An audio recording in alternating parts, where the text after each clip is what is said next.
You play love. I play truth. My wife told me to sleep in the garage while her real boyfriend came over. She had no idea who I really was.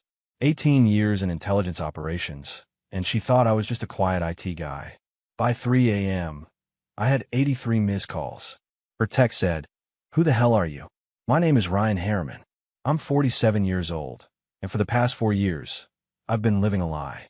Not the kind of lie most people tell, the kind that becomes your entire existence. For 18 years before that, I worked for a government agency that officially doesn't exist. Deep cover operations across 4 continents. The kind of work where your real name gets buried under layers of false identities, and you learn to become whoever the mission requires. I tracked terrorist cells through the Middle East, dismantled human trafficking networks in Eastern Europe, did things I'll never be allowed to talk about. When I finally retired 4 years ago at 43, I was exhausted, burned out. I'd seen enough darkness to last 10 lifetimes. I wanted something different, something clean and simple. That's how I became Ryan Harriman, mild-mannered cybersecurity consultant who works from home. Average height, lean build, the kind of face that disappears in a crowd. I kept my hair short, wore polo shirts and khakis, said, "Yes, dear," more times than I can count. I was the picture of a domesticated husband. Perfectly, deliberately unremarkable. I met Melissa at a charity event in Denver, where she was managing corporate sponsorships for a children's hospital fundraiser. She was 38 then, successful in her marketing director role, confident and organized. Everything I thought I needed after years of chaos. She seemed stable, someone who could give me the normal life I craved. We dated for 10 months. I was attentive, patient, generous. She liked that I was calm, that I never caused drama, that I seemed content with a quiet suburban life. We got married in a small ceremony, bought a 4-bedroom house in a good school district in Aurora, even though we didn't have kids yet. Then came Mason, now 9 years old. Smart kid, loves baseball and science experiments. Then Lily, 6 years old, who draws pictures of unicorns and asks a million questions about everything. They made everything feel real, like I'd actually left that old life behind for good. But here's the thing about playing a role when you're really good at it. People believe it completely. And I was very, very good at it. Melissa saw exactly what I showed her. A quiet, accommodating guy who worked from his home office, who handled the school pickups, who cooked dinner most nights and never complained. She loved that at first. After a string of failed relationships with aggressive men who'd left her emotionally drained, she thought she'd found someone safe, someone she could control. What she didn't realize was that underneath the mild-mannered exterior, I was still the same person who'd spent 18 years in some of the world's most dangerous situations. I just gotten very good at hiding it. The marriage started well enough. I genuinely wanted normal. I ignored the small cruelties. The way she dismissed my opinions in front of friends. How she'd make decisions about the kids without consulting me. The passive-aggressive comments about my career being less demanding than hers. I told myself this was what normal marriages were like, that maybe I just didn't understand civilian relationships after so many years undercover. My best friend, Michael Cooper, had warned me early on. Michael Cooper and I went back 20 years. We'd served together overseas, survived situations that would break most people, saved each other's lives more times than either of us could count. He'd left the agency 5 years before me, started a private security consulting firm in Seattle, married a pediatric surgeon named Lisa, who understood the baggage we carried. We talked every month via video call. About 6 months into my marriage, Michael looked at me through the screen with that expression I knew too well. The one that meant he'd spotted something I'd missed. "She doesn't respect you, brother," Michael said, his voice careful. "I can see in how she talks over you, how she dismisses everything you say. You're not building a partnership here. You're being a doormat." I'd gotten defensive. Maybe that's what I need right now. Someone who sees me as normal, not as whatever I used to be. There's a difference between being safe and being invisible, Ryan. You're playing this role so well, you're forgetting who you actually are.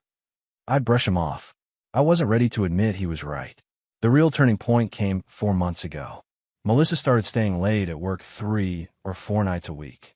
Her phone suddenly had a password, something she'd never used before in our entire relationship. She started hitting the gym 5 days a week instead of her usual twice-weekly routine, buying expensive new workout clothes that seemed designed to impress someone, coming home smelling of cologne that wasn't mine. Classic signs. My old training made them impossible to miss. Infidelity, probably with an agenda beyond just the affair. I could have confronted her immediately. Could have accessed her phone in 30 seconds flat. That skill set doesn't just disappear when you retire. Instead, I waited, watched, documented everything quietly. Because if there's one thing my old life taught me, it was patience. Rush and emotional, and you lose control. Take your time, gather intelligence, understand the full picture, and you win. 3 weeks ago, I overheard a phone conversation that confirmed everything and revealed just how deep this went. Melissa was in our garage, thinking I was upstairs helping Lily with her homework. But I come back down to grab my phone charger and heard her voice through the door. Completely different than I'd ever heard it. Younger, excited, breathless. I can't wait either, baby. Just a little longer. He's so clueless. He won't even see it coming. Melissa said, my lawyer says I'll get the house, and with his income, child support will set us up perfectly. My blood went cold. She was already planning the divorce, already counting money that would come from destroying our family. Shane, I love you so much. Soon we won't have to hide anymore. Shane. I ran a background check that night using resources I'd sworn I'd never access again. Shane Douglas, 42 years old, called himself a business coach and motivational speaker. He had a reputation in certain circles as someone who targeted married women for sport, manipulated them into bad financial decisions, then disappeared when things got messy. Shane Douglas was exactly what I expected. Worse, actually. The background check painted a clear picture of a predator who'd refined his technique over years. He'd never been married despite being 42. 3 paternity suits settled quietly over the past decade. A string of business partners who'd accused him of fraud before cases mysteriously disappeared. He called himself a business coach, but his real business was seducing married women, draining their assets, then vanishing before the consequences caught up. His pattern was consistent. Target women in their late 30s or early 40s, usually successful, usually with money or valuable assets. String them along with promises of a future together, convince them to make financial decisions that benefited him, then disappear when the divorce got complicated. Melissa was his 5th target in 4 years that I could confirm. The other 4 had all ended the same way. Women divorced, financially destroyed, emotionally devastated. Shane moved on without facing any consequences. But there was more. Shane had a technical partner handling the sophisticated side of the operation. Shell companies in Delaware, offshore accounts in the Cayman Islands, complex real estate schemes. This wasn't amateur fraud. This required expertise Shane didn't have. I spent 2 weeks digging deeper, following money trails, accessing databases most civilians didn't know existed. The technical partner turned out to be someone named Kevin Walsh, former NSA contractor, 43 years old. He'd left government service under questionable circumstances 7 years ago. Together, they'd built a machine. Shane was the face, the charmer. Kevin built the financial infrastructure that made the money disappear. Meanwhile, Melissa's behavior got worse. She stopped even pretending to care about her family. She'd come home late, ignore Mason and Lily, lock herself in our bedroom for hours on her phone. At dinner, when she bothered to show up, she'd pick at her food and answer the kids' questions with one-word responses. Mason noticed. He started acting out at school, getting into fights. His teacher called 3 times in 2 weeks. Lily started having nightmares. She'd wake up crying at 2 a.m., asking me why Mommy didn't love us anymore. I held my daughter while she sobbed, feeling something cold and familiar wake up inside me. The part of me that had tracked terrorists across borders. The part that had dismantled criminal networks with precision. The part that made dangerous people afraid. I tried so hard to bury that person, to be normal, to be safe, to be the mild-mannered husband and father. But my children were suffering, and the men responsible thought I was too weak to fight back. They had no idea who they were dealing with. Last Tuesday, I got a call from Mason's school. Dr. Sarah Wilson, the school psychologist, wanted to meet with me. She was in her early 50s, with sharp eyes that missed nothing. Mr. Harriman, I need to talk to you about Mason, she said when I arrived at her office. He's been drawing some concerning pictures in our class. She showed me the drawings. Dark, violent images. Figures standing over broken families. Houses splitting apart. Mason told me something yesterday. Dr. Wilson continued carefully. He said there's a strange man who comes to your house at night sometimes. that his mother tells him and his sister to stay in their rooms and be quiet. My blood turned to ice, but I kept my expression neutral. Years of training made that automatic. A strange man? I asked quietly. Dr. Wilson nodded. He wouldn't give me details. But Mr. Harriman, I've been doing this for 26 years. Whatever's happening in your home, it's affecting both your children badly. Lily's teacher mentioned she's been withdrawn lately too. I sat there processing this. Shane Douglas had been in my home, around my children, while I've been playing the oblivious husband, thinking I was gathering evidence. My kids were being traumatized. I need to ask you something directly, Dr. Wilson said. Is there domestic instability? Infidelity? I'm not here to judge. I'm here to help these kids. Something about her directness, her genuine concern, made me trust her. Maybe I needed an ally. Maybe I was tired of doing this alone. My wife is having an affair, I said. The words felt strange. I never said them out loud before. With a man who targets married women for money. I've been gathering evidence for divorce proceedings. Dr. Wilson's expression didn't change, but I saw understanding in her eyes. And the children know? I didn't think they did. I've been careful. Children always know, Mr. Harriman. They just don't always have the words to explain what they're feeling. She pulled out a card and wrote something on the back. This is my personal number. If you need documentation of the psychological impact on Mason and Lily for custody proceedings, I'll help. But please, whatever you're planning, do it quickly. Every day, this continues damages them more. I left her office with new determination. I've been patient, methodical, careful, but I'd forgotten the most important thing. This wasn't just about justice or revenge. It was about protecting my children. That night, everything came to a head. I made dinner like always.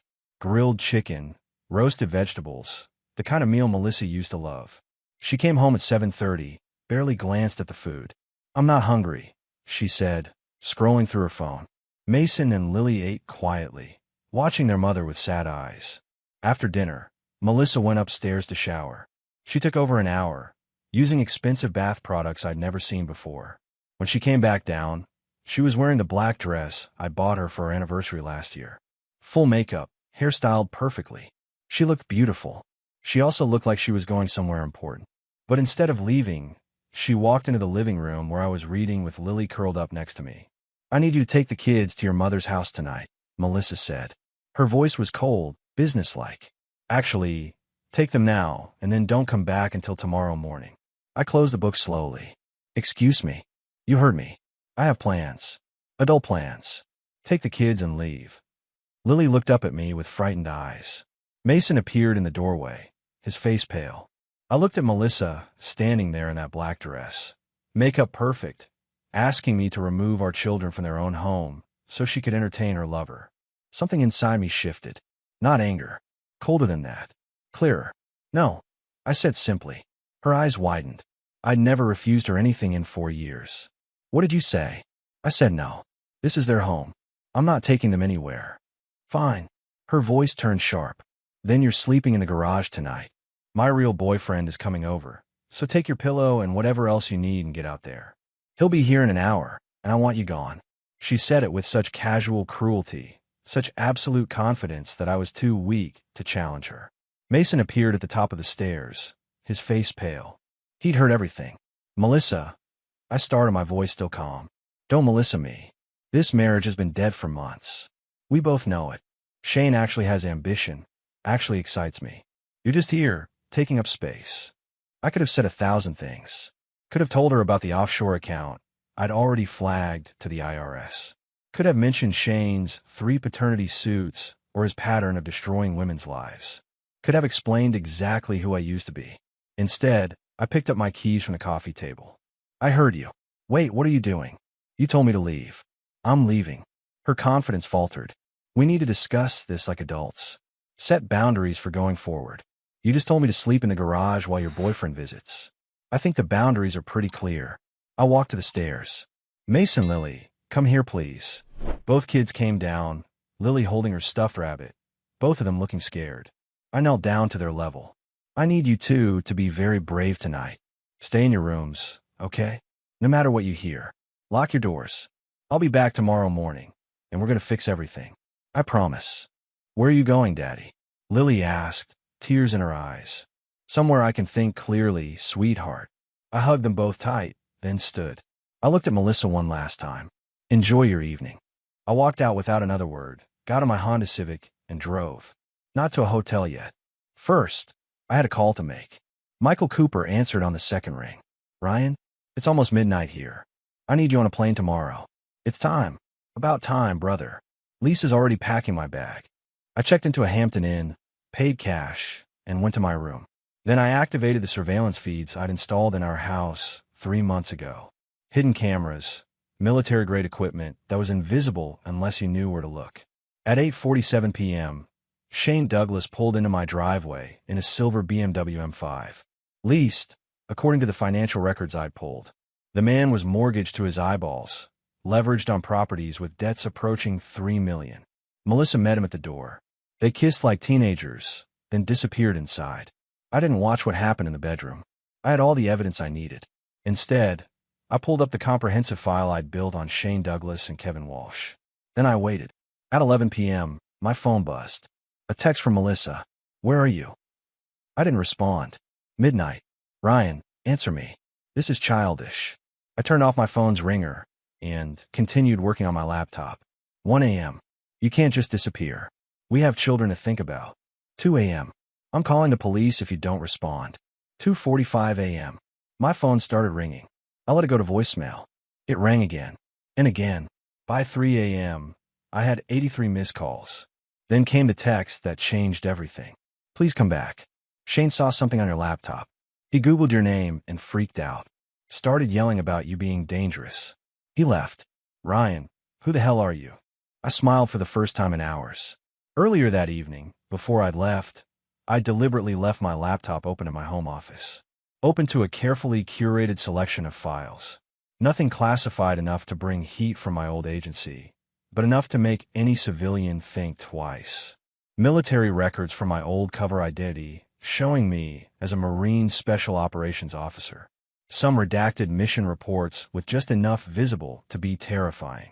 Phrases like high-value target neutralized and operations in hostile territory. A single photo from Syria showing me in full tactical gear, face half hidden, standing over a detained hostile with a rifle. And a newspaper article from 9 years ago about a government operative known only as Carter, who'd stopped a domestic terror attack by eliminating an entire cell before they could strike. Shane had found it all, and it had scared him enough to run. I picked up my phone and sent Melissa one text. Hampton Inn on Route 6, room 318. Don't call tonight. We'll talk tomorrow. Then I turned off the phone completely. Tomorrow, the real work would begin. Tomorrow, I'd stop being the quiet husband who absorbed every insult. Tomorrow, I'd show them both exactly who they'd been underestimating. But tonight, I slept better than I had in months. I woke at 5 a.m., my body still wired to old habits from 18 years of field work. I ran 5 miles on the hotel treadmill, showered, and sat in the lobby with coffee by 7. Michael Cooper walked through the doors at 8:15, a duffel bag over his shoulder. He looked the same as always. Solid, dependable, the kind of man you wanted at your back when things went sideways. Brother, he said, pulling me into a brief hug. You look different, less like a ghost. I stopped pretending last night. We went up to my room. I spread out everything I compiled over the past 3 months. Financial records, surveillance photos, background checks on Shane Douglas and Kevin Walsh, documented evidence of Melissa's affair and her planned financial destruction of our family. Michael whistled low. This is solid work, Ryan. You've got them dead to rights. It's not enough. I need to protect Mason and Lily. Melissa's already planning to use false allegations against me in custody proceedings. Her lawyer, Rita Walsh, she's Kevin's sister, disbarred 3 years ago for fabricating evidence in divorce cases. They're running a family business, Michael said. Shane charms the wives. Kevin handles the money. Rita manufactures legal leverage. Smart operation. Was a smart operation. I'm about to burn it down. My phone rang. I turned it back on an hour ago. Melissa's name flashed on the screen. Don't answer yet, Michael said. Let her sweat a little longer. Meanwhile, tell me about these kids. How bad is it? I showed him the drawings Mason and Lily had made. The pictures Dr. Sarah Wilson had shared with me. Michael's jaw tightened as he looked through them. These children have been living in a war zone, he said quietly. Ryan, I know you wanted to do this clean, but sometimes you have to fight dirty to protect what matters. I'm ready to fight however I need to. Good. Michael pulled out his laptop. Because I brought some resources. Lisa knows a family court judge here in Colorado. Judge Eleanor Wright. She's got a reputation for not tolerating manipulation or false allegations. If we can get your custody case in front of her, you've got a shot. We spent the next 2 hours building a strategy. Michael had connections I'd almost forgotten about. Former colleagues who owed favors, legal experts who specialize in high-conflict custody cases, forensic accountants who could trace money through any number of shell companies. At 10 a.m., I finally called Melissa back. She answered on the first ring. Ryan, thank God. Where are you? We need to talk. Face to face. Not at the house. Okay, yes. There's a coffee shop on Miller Street. Brew Point. Can you meet me there in an hour? I'll be there. I hung up. Michael looked at me. You want backup? No. I need to do this part alone. But stay ready. If things go sideways, I'll need you. I arrived at Brew Point 15 minutes early. Chose a table in the back corner with clear sight lines to all exits. Old habits. Melissa walked in exactly on time, wearing jeans and a sweater, minimal makeup. She looked exhausted, scared even. She sat down across from me. Ryan, I don't even know where to start. Start with the truth, Melissa. Just once, tell me the truth. Melissa's hands shook as she wrapped them around the coffee cup I'd ordered for her. Black, 2 sugars, the way she'd always taken it. Some habits die hard. I made a terrible mistake, she started. Her voice was small, nothing like the confident, cruel woman who'd told me to sleep in the garage 2 nights ago. Shane, he wasn't who I thought he was. Who did you think he was? Someone successful, someone exciting, someone who made me feel like I mattered. She looked up at me with tears in her eyes. You were always so calm, so accommodating. I started to feel invisible, like I could do anything and you wouldn't even notice. I noticed everything, Melissa. Every late night, every lie, every time you looked at our children like they were inconveniences. She flinched. I know I've been a terrible mother. But Shane, he said once we were together, once we got your money in the house, we could start fresh. That he'd help me be better. He was lying. Shane Douglas is a con artist. He's done this to 4 other women in the past 4 years. He seduces married women, convinces them to drain their assets, then disappears when things get complicated. Her face went pale. No, he loves me. He loves your money, Melissa. Or rather, my money. The college funds I set up for Mason and Lily. The retirement accounts. That's what he wanted. I pulled out a folder and slid it across the table. This is Shane's real background. The paternity suits. The fraud accusations. The restraining orders. She opened the folder with trembling hands, her eyes scanning the pages. I watched the realization hit her. The color drained from her face entirely. Oh God, she whispered. Oh God, what have I done? You've destroyed our marriage, traumatized our children, planned to take everything I've worked for and give it to a criminal. My voice was level, factual. Mason is fighting at school because of the stress. Lily has nightmares every night. Your affair has damaged them in ways that will take years to fix. I didn't know. I swear I didn't know it was affecting them like that. You didn't care enough to notice. She was crying now, real tears, not the manipulative kind. What are you going to do? I've already done it. I filed for divorce this morning. I'm citing infidelity and requesting full custody of Mason and Lily based on documented psychological harm. Dr. Sarah Wilson from their school will testify about the damage you've caused. You can't take my children away from me. I'm not taking them away. You pushed them away yourself. I leaned forward. But there's something else you need to know, Melissa. Something about who I really am. Her eyes widened. Shane said something. He saw files on your computer. Military records. Mission reports. He said you were dangerous. I spent 18 years working for an intelligence agency in deep cover operations. Counterterrorism, mostly. Some things I'll never be allowed to talk about. When I retired 4 years ago, I wanted normal. I wanted safe. So I became Ryan Harriman, the quiet cybersecurity consultant. She stared at me like she was seeing me for the first time. But I'm not that person, Melissa. I never was. I was playing a role, just like I did for 18 years overseas. And you, Shane, Kevin Walsh, Rita Walsh, all of you thought I was weak. Thought I was someone you could manipulate and destroy. Kevin Walsh, Rita, Shane's technical partner, and legal muscle. They're all going down, Melissa. I've already contacted the FBI about their fraud operation. The IRS is investigating those offshore accounts you thought were so secret. The next 2 weeks moved like a controlled detonation. Everything I'd carefully planned fell into place with precision. Michael and I met with the FBI field office in Denver. I handed them 3 months of documented evidence on Shane Douglas and Kevin Walsh. Financial fraud, wire fraud, racketeering, conspiracy. The agent in charge, a sharp woman named Jennifer Brooks, reviewed the files with increasing interest.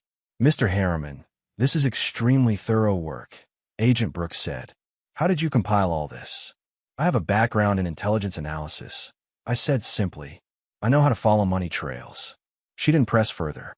Within 48 hours, the FBI arrested Shane at his leased apartment. Kevin Walsh was picked up the same day at his office in Boulder. Rita Walsh, the disbarred attorney, was charged as an accessory. The evidence was overwhelming. Financial records showing $4 million stolen from 7 women over 5 years. Offshore accounts in the Cayman Islands. Shell companies in Delaware and Nevada. Emails between Shane and Kevin discussing targets, strategies, and how to maximize extraction from each victim. Shane's expensive lawyer took one look at the case and advised him to take a plea deal. Shane refused, screaming about government conspiracies and illegal surveillance. The judge denied bail. He spent the next month in county jail watching his life collapse. Meanwhile, the divorce proceedings moved forward. Melissa tried to fight for joint custody, but Dr. Sarah Wilson's testimony destroyed any credibility she had. Wilson detailed the psychological damage to Mason and Lily, showed the disturbing drawings they'd made, explained how prolonged exposure to parental infidelity and household instability had traumatized both children. Judge Eleanor Wright listened to everything with a stern expression. She was in her early 60s, with gray hair and sharp eyes that missed nothing. When Melissa's lawyer tried to argue that she'd been deceived by Shane, that she was a victim too, Judge Wright cut him off. Mrs. Harriman made a choice to bring a stranger into her home around her minor children. The judge said, her voice like steel. She told her husband to leave so her lover could visit. She prioritized her affair over her children's well-being. That is not the behavior of a fit parent. The custody ruling came down hard. I got primary physical custody of Mason and Lily. Melissa was granted supervised visitation every other weekend, pending completion of parenting classes and family therapy. The financial settlement was equally brutal. The house was mine. The retirement accounts were mine.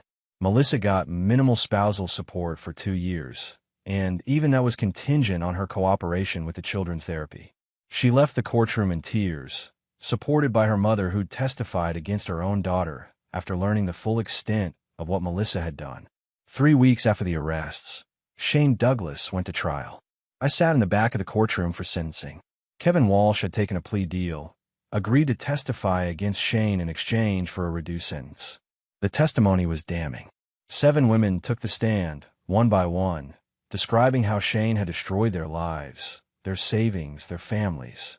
One woman had lost her house. Another had declared bankruptcy. A third had attempted suicide after Shane disappeared with everything she had. Shane's face remained impassive through most of it, but when the verdict came down guilty on all counts, he finally broke. He looked back at me sitting in the gallery, and our eyes met. I saw rage there. Hatred. Impotent fury. I gave him a small nod. Nothing more. Then I walked out. Shane Douglas got 18 years in federal prison with no possibility of parole for 12. Kevin Walsh got 10 years for cooperating. Rita Walsh lost her law license permanently and got 3 years probation. Together, they were ordered to pay $6.2 million in restitution to their victims. The house felt different after Melissa moved out. Lighter somehow. I repainted the kids' rooms, let them choose the colors. Mason picked blue with star decals on the ceiling. Lily wanted purple with white flowers. The first few months are hard. Both kids needed therapy twice a week. Mason's anger slowly subsided as Dr. Wilson helped him process everything. Lily's nightmares became less frequent. They both started smiling again, laughing at dinner, acting like kids instead of walking on eggshells. Michael and I launched a security consulting firm together. Cooper and Harriman Security, specializing in fraud prevention, corporate investigations, and executive protection.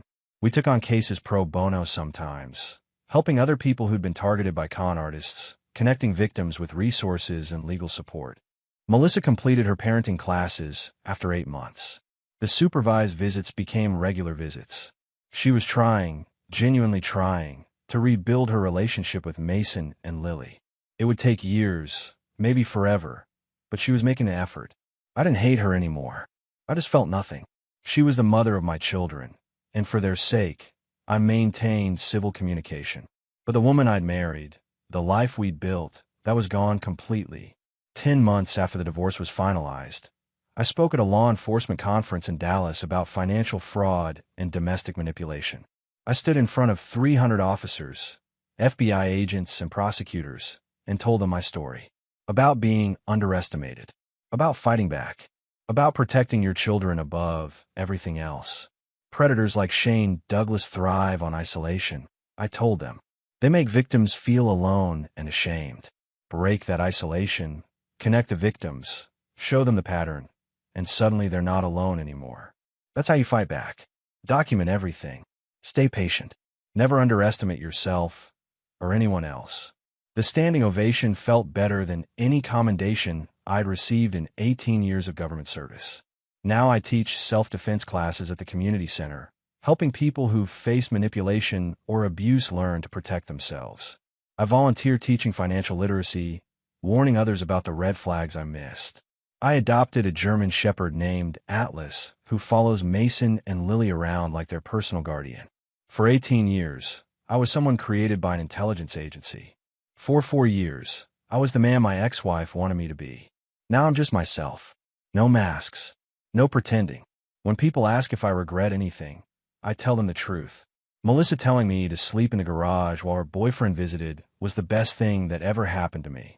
It forced me to stop being small, stop pretending to be less than I was.